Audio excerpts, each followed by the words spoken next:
Hi students, last class में हमने एक कॉस्ट अकाउंटिंग को डिफाइन किया था और उसकी एडवांटेजेस देखी थी। तो अभी इस क्लास में हम एक कॉस्ट अकाउंटिंग के ऑब्जेक्टिव्स डिस्कस करेंगे और कॉस्ट अकाउंटिंग का स्कोप डिस्कस करेंगे। Let me start with objectives of cost accounting. Objectives of cost accounting, ठीक है। नंबर फर्स्ट ऑब्जेक्टिव जो कॉस्ट अकाउंटिंग का है, that is to control and reduce cost. जो मेन ऑब्जेक्टिव कॉस्ट अकाउंटिंग का है वो ये है, एक ये कॉस्ट को कंट्रोल करता है और उसके बाद में कॉस्ट को रिड्यूस भी करता है। कॉस्ट को कंट्रोल कैसे करता है और फिर रिड्यूस कैसे करता है, देखो इनके पास इन कॉस्ट अकाउंटिंग हमारे पास एक स्टैंडर्ड होता है। पहले हम एक स्टैंडर्ड सेट करते हैं, ठीक है। स्टैंडर्ड सेट करने के बाद हम एक्चुअली वो प्रोसेस को स्टार्ट करते हैं, पर्टिकुलर एक्टिविटी को स्टार्ट करते हैं और फिर जो हमने स्टैंडर्ड सेट किए हैं हम एट एवरी स्टेप अपनी जो परफॉर्मेंस है वो कंपेयर करते हैं विद स्टैंडर्ड्स, कि जो स्टैंडर्ड है क्या हम उसी हिसाब से चल रहे हैं या हमें कुछ डिविएशन है। अगर कुछ डिविएशन है तो हम वो फिर डिविएशन कम करने की कोशिश कर रहे हैं। तो इससे क्या होता है कि हमारी जो कॉस्ट है उस पर कंट्रोल होता है। और जब हमें एक एक्सपीरियंस मिलती है, आई मीन जब हमें महारत मिलती है इस चीज़ की कि हम हर बार का कॉस्ट को कंट्रोल करते हैं, इससे हमें एक ऐसा प्रोसेस मिलता है, ऐसा तरीका मिलता है किसी पर्टिकुलर एक्टिविटी को कैरी आउट करने के लिए, जो जिसमें सबसे फिर महारत मिलती है, जिससे फिर कम कॉस्ट लगता है to carry out that particular activity. तो जब कम कॉस्ट लगता है तो फिर बात आती है टू रिड्यूस कॉस्ट। जब आप कॉस्ट को कंट्रोल करते हो कंटिन्यूसली तो उससे क्या होता है, फिर आप कॉस्ट को रिड्यूस कर सकते हो, ठीक। Number second is it assist management in decision making.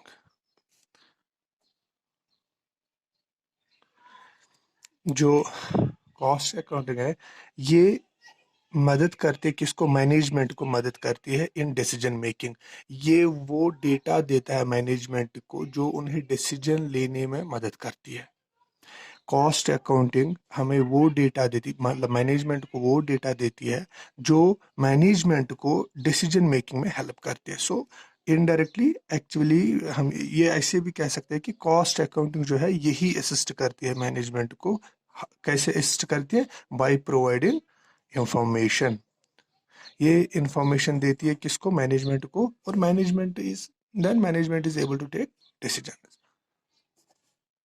Number next जो है that is determine selling price.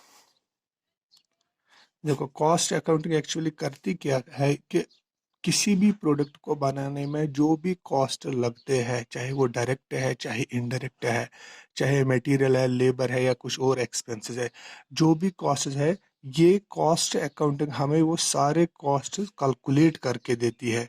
और प्राइस फिक्स करने के लिए हमें चाहिए क्या होता है, एक कॉस्ट चाहिए प्लस हम प्रॉफिट अपने से रखते हैं कि कितना प्रॉफिट रखना होता है।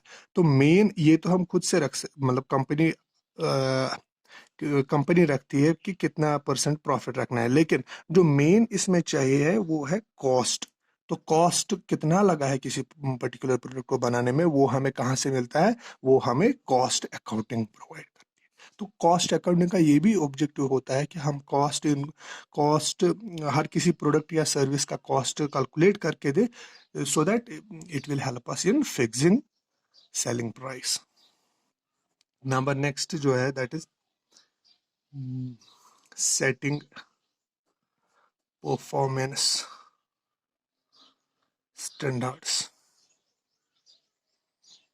जो मैं भी बात कर रहा था यहाँ पर कि हम स्टैंडर्ड सेट कर रहे हैं और फिर उन्हीं स्टैंडर्ड विद रिस्पेक्ट टू दो स्टैंडर्ड्स हम मेजर कर रहे हैं अपनी परफॉर्मेंस। तो अब वो स्टैंडर्ड जो है वो सेट करने हैं, तो वो भी ऑब्जेक्टिव किसका है? Cost accounting. कॉस्ट अकाउंटिंग ही वो स्टैंडर्ड सेट करती है कि कितना होना चाहिए स्टैंडर्ड। ठीक है, तो वो स्टैंडर्ड सेट करना जो है वो किसका काम है? कॉस्ट अकाउंटिंग का काम है। नंबर नेक्स्ट जो है दैट इज मिनिमाइजिंग वेस्टेज। देखो, मिनिमाइजिंग वेस्टेज कैसा होता है, कैसे होती है? देखो, वेस्टेज को मिनिमाइज अगर आपने करना है वो कैसे कंपनी कैसे करती है? With help of cost accountant. जब आप कंटिन्यूसली बता रहे हो कि आप कॉस्ट को कंट्रोल कर रहे हो और कॉस्ट को रिड्यूस कर रहे हो, आप कैसे रिड्यूस करते हो? आप जो मतलब अगर किसी भी प्रोसेस को कैरी आउट करने में आपको इससे पहले 10 लेबर्स थे, तो अभी 9 ही लग रहे हैं, ये कम हो रहा है। अगर इससे पहले टाइम उसमें 1 आवर लग रहा है, अभी 55 मिनट से लग रहे हैं। इससे पहले मटेरियल जो है उसमें लगा था लेट से 10 kg, तो अभी 9.5 ही kg लग रहे हैं। तो वो जो एक्स्ट्रा लग रहा था वो कम हो रहा है। हाँ, वो कम कैसे हो रहा है? क्योंकि अभी हमारा जो मेन फोकस होता है वो टू कंट्रोल कॉस्ट होता है, टू रिड्यूस कॉस्ट होता है। तो इससे क्या होता है कि जो हमारे वेस्टेजेस होते थे वो कम होता जा रहा है। Number next is improve efficiency. इसका ये भी एक ऑब्जेक्टिव होता है, टू इम्प्रूव एफिशिएंसी। इससे पहले वाले जब मैंने एडवांटेजेस पढ़ाया था तो वहां पर मैंने बताया कि ये कैसे इम्प्रूव एफिशिएंसी कर रहा है। यही मैंने बताया कि अगर पहले 10 लेबर्स लग रहे हैं, तो ये कंटिन्यूसली इस पे वर्क करे कि कैसे हम इस प्रोसेस को कैरी आउट करेंगे सो दैट ये जो लेबर वाला खर्चा ये कम हो जाना चाहिए। तो अभी 10 से अगर इन्होंने 9.5 लेबर्स लगाए हैं पर प्रोडक्ट लेट से, तो 10 से 9.5 लेबर, इससे पहले हमें 10 लेबर लग रहे थे, अभी सिर्फ 9.5 लेबर लग रहे हैं। तो इसकी एफिशिएंसी बढ़ गई है, लेबर एफिशिएंसी इंक्रीज हुई है, क्योंकि इससे पहले एक प्रोडक्ट को बनाने में 10 लेबर्स लग रहे थे, मतलब ज्यादा खर्चा लग रहा था। अब 9.5 ही लग रहे हैं, मतलब उससे कम खर्चा लग रहा है। जब हमारा खर्चा कम लग रहा है मतलब लेबर्स की एफिशिएंसी बढ़ गई है। तो ये थे कुछ ऑब्जेक्टिव्स किसके? कॉस्ट अकाउंटिंग के। तो अब जो नेक्स्ट है वो है scope. Scope of cost accounting. तो स्कोप में सबसे पहले आ रहा है हमारा,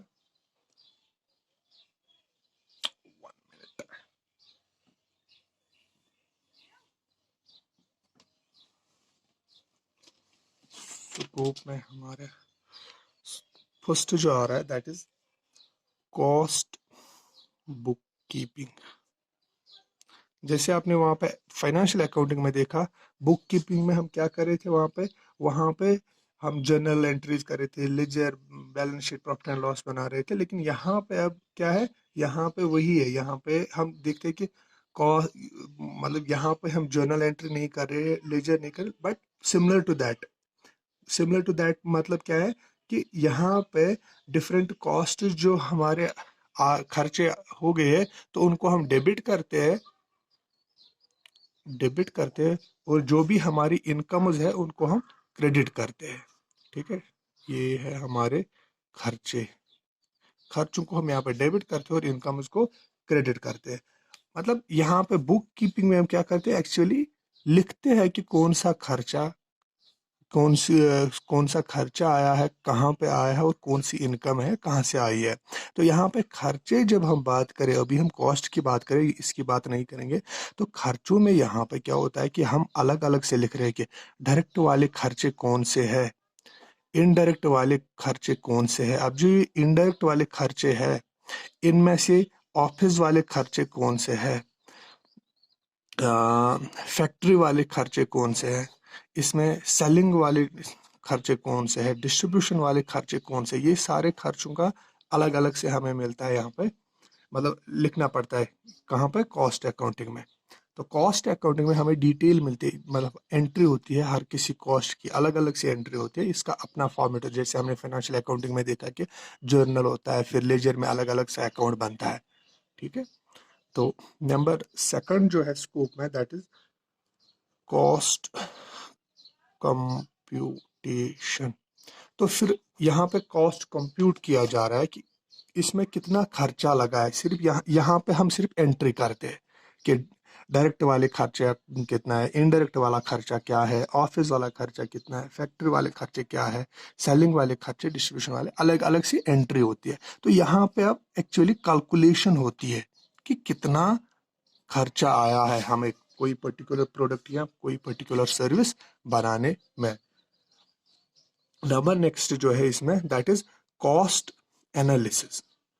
तो कॉस्ट एनालिसिस में फिर क्या होता है, आपने यहाँ पे देखा कि कहाँ पे स्टैंडर्ड्स, आपने स्टैंडर्ड सेट किया है। जब आपने स्टैंडर्ड सेट किया है, अब आप एनालिसिस कर रहे हो इसका कि जो हमारा कॉस्ट यहाँ पे हमने कैलकुलेट किया है और जो हमने स्टैंडर्ड सेट किया था, लेट से कि हम कोई पर्टिकुलर प्रोडक्ट बना रहे हैं, उसमें हमने लिखा था कि इसमें 10 रुपीज़ लगने चाहिए, स्टैंडर्ड शुड बी 10 रुपीज़। तो अभी जब हम कैलकुलेट कर रहे हैं, हमारा 11 रुपीज़ आया है। तो यहाँ पर हम एनालिसिस कर रहे हैं कि 11 और स्टैंडर्ड कितना था, 10 रुपीज़।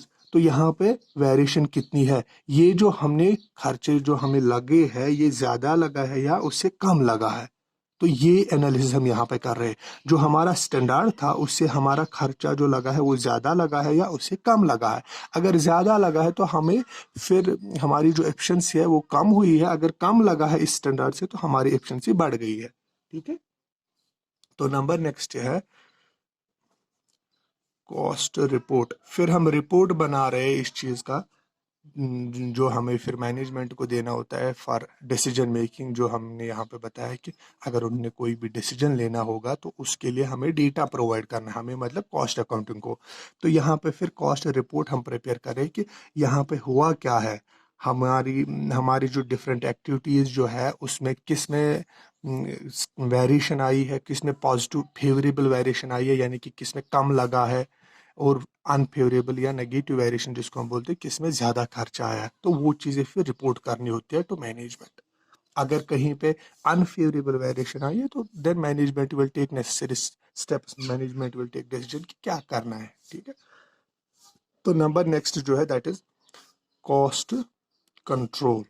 तो यही है, फिर अगर यहाँ पे वेरिएशन आ गई है, अगर यहाँ पे हमें 11 रुपीज़ का खर्चा आया है जबकि हमें सिर्फ 10 रुपीज़ का खर्चा आना चाहिए, then management will take a call कि कैसे इसको रिड्यूस करना है, कैसे ये 10 आना चाहिए। तो यहाँ पे फिर ये कोशिश कर रही है क्या कि इसको कंट्रोल किया जाएगा, ये जो वेरिएशन है ये कम होनी चाहिए, ये 10 होना चाहिए इंस्टेड ऑफ 11। तो उसके बाद में नेक्स्ट जो है दैट इज कॉस्ट रिडक्शन। जो ही हम बात कर रहे हैं कि कॉस्ट कंट्रोल, हम कंट्रोल यहाँ पे कर रहे हैं कि 11 नहीं आना चाहिए, इट शुड बी 10 कंट्रोल करना चाहिए हर किसी एक्टिविटी के। तो जो फिर ओवरऑल कॉस्ट होगा प्रोडक्ट का वो तो कम ही होगा, क्योंकि जितनी भी एक्टिविटीज इसमें थे हमने कोशिश की कि जहाँ जहाँ पे ज़्यादा लगा है कॉस्ट वो कम होना चाहिए।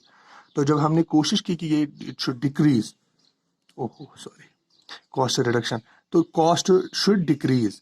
तो ये कॉस्ट, अगर हम कॉस्ट कंट्रोल पे फोकस कर रहे हैं तो इसका अल्टीमेट जो आउटपुट है दैट इज कॉस्ट रिडक्शन। जब हम कॉस्ट को कंट्रोल करने की कोशिश करेंगे इसका रिजल्ट फिर आएगा यही कि कॉस्ट रिड्यूस हो जाएगा। Number next is cost audit. फिर ऑडिट होता है that is also done by cost accounting, कि ऑडिट होता है कि हर कोई प्रोसेस चल रहा है, ठीक से चल रहा है, कॉस्ट कहाँ पर कितना लगा है, वेरिएशन कहाँ पर क्या आई है, तो क्रॉस चेक होता है। और लास्ट ये है कि कॉस्ट सिस्टम होता है। तो फिर हर किसी कॉस्ट सिस्टम में क्या होता है कि ये टाइम टू टाइम हमें यहाँ पे एक सिस्टम बनाना होता है कि जहाँ पे हम ये बता रहे हैं कि टाइम टू टाइम मॉनिटर कर रही है इन सब चीज़ों को। ये जो जितनी भी हमने इसमें 7 यहाँ पर पॉइंट्स बताए, इन 7 पॉइंट्स को कंटिन्यूसली हमने, लेट से कि जब हम प्रोडक्ट बना रहे हैं या तब हमने कौन सी एक्टिविटी करनी, फिर जब मिडल में होंगे तो क्या करेंगे, फिर जब हमने प्रोडक्ट कंप्लीट किया तो फिर क्या करेंगे, ऑडिट होगा फिर। तो इसी तरह से ये जो सिस्टम है 1 to 7 जो है ये एक सिस्टम है, तो इसको टाइम टू टाइम रिपीट करना है। ठीक है। Thank you guys.